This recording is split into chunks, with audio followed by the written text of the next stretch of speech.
Kozhikode JDTയിലെ strong room രഹസ്യമായി തുറന്നുവെന്ന UDF പ്രചാരണം പൊളിഞ്ഞു. സ്ട്രോങ് റൂമിന് സമീപത്തെ മെറ്റീരിയൽ റൂം തുറക്കുന്ന കാര്യം റിട്ടേണിംഗ് ഓഫീസർ അറിയിച്ചിരുന്നുവെന്നും പ്രതിനിധിയെ അയച്ചുവെന്നും പേരാമ്പ്രയിലെ UDF സ്ഥാനാർത്ഥി ഫാത്തിമ തെഹ്ലിയ പറഞ്ഞു. തെരഞ്ഞെടുപ്പുമായി ബന്ധപ്പെട്ട എൻകോർ സോഫ്റ്റ്വെയറിലെ വിവരങ്ങൾ അപ്ഡേറ്റ് ചെയ്യുന്നതിനായി പേരാമ്പ്ര മണ്ഡലത്തിലെ പോളിംഗ് രേഖകൾ സൂക്ഷിച്ച സീൽ ചെയ്യാത്ത മുറിയാണ് സ്ഥാനാർത്ഥികളുടെ ഏജന്റുമാരുടെ സാന്നിധ്യത്തിൽ തുറന്നതെന്ന് റിട്ടേണിംഗ് ഓഫീസർ അറിയിച്ചു.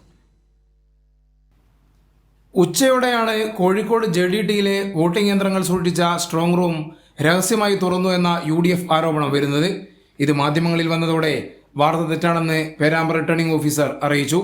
തെരഞ്ഞെടുപ്പുമായി ബന്ധപ്പെട്ട എൻകോർ സോഫ്റ്റ്വെയറിലെ വിവരങ്ങൾ അപ്ഡേറ്റ് ചെയ്യുന്നതിനായി പേരാമ്പ്ര മണ്ഡലത്തിലെ പോളിംഗ് രേഖകൾ സൂക്ഷിച്ച സീൽ ചെയ്യാത്ത മുറിയാണ് സ്ഥാനാർത്ഥികളുടെ ഏജന്റുമാരുടെ സാന്നിധ്യത്തിൽ തുറന്നതെന്ന് റിട്ടേണിംഗ് ഓഫീസർ വ്യക്തമാക്കി.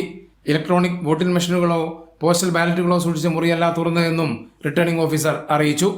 വിവരങ്ങൾ കൃത്യമായി മനസ്സിലാക്കാതെ പ്രതിഷേധവുമായി UDF നേതാക്കൾ രംഗത്ത് വന്നു. ഇവരെ അകത്തേക്ക് പ്രവേശിപ്പിച്ച് ഉദ്യോഗസ്ഥർ കാര്യങ്ങൾ വിശദീകരിച്ചു. മെറ്റീരിയൽ റൂം തുറക്കുന്ന കാര്യം റിട്ടേണിംഗ് ഓഫീസർ അറിയിച്ചിരുന്നുവെന്നും പ്രതിനിധിയെ അയച്ചിരുന്നതായും പേരാമ്പ്രയിലെ UDF സ്ഥാനാർത്ഥി ഫാത്തിമ തെഹ്ലിയ പറഞ്ഞു. എൻ്റെ ഏജന്റ് എത്തിയപ്പോൾ അവരത് ഓൾറെഡി ഇത് ഓപ്പൺ ചെയ്യാനുള്ള പൂർണ്ണ തീരുമാനമായിട്ട് നിൽക്കുകയാണ്. ഇത് ഓപ്പൺ ചെയ്യും എന്നുള്ള അർത്ഥത്തിൽ അപ്പോഴാണ് ഏജന്റ് വിളിച്ചിട്ടാണ് ഞാൻ ഇങ്ങോട്ട് വരുന്നത്. ഫോം 17 വെരിഫിക്കേഷൻ ആണെന്ന് പറയുന്നുണ്ട്.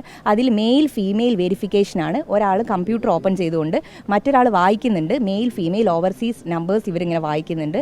അത് വെരിഫൈ ചെയ്യാമെന്നാണ് പറയുന്നത്. നടന്ന കാര്യങ്ങൾ തെഹ്ലിയ തുറന്നു പറഞ്ഞതോടെ DCC പ്രസിഡന്റ് K പ്രവീൺകുമാറിന്റെ പ്രതികരണം ഇങ്ങനെ: ഏജന്റ് ഉണ്ടോ ഇല്ലോ എന്നുള്ളതല്ല, ഒരു കാരണവശാൽ കൗണ്ടിംഗ് ഡേ രാവിലെ ചീഫ് അന്നും മാത്രം ഓർക്കാൻ പാടുള്ളൂ. റൂം തുറന്നതിൽ സുരക്ഷാ പിഴവുണ്ടായെന്നും റിട്ടേണിംഗ് ഓഫീസർക്കെതിരെ നടപടി വേണമെന്നും ആവശ്യപ്പെട്ട് UDF ജില്ലാ കലക്ടർക്ക് പരാതി നൽകി.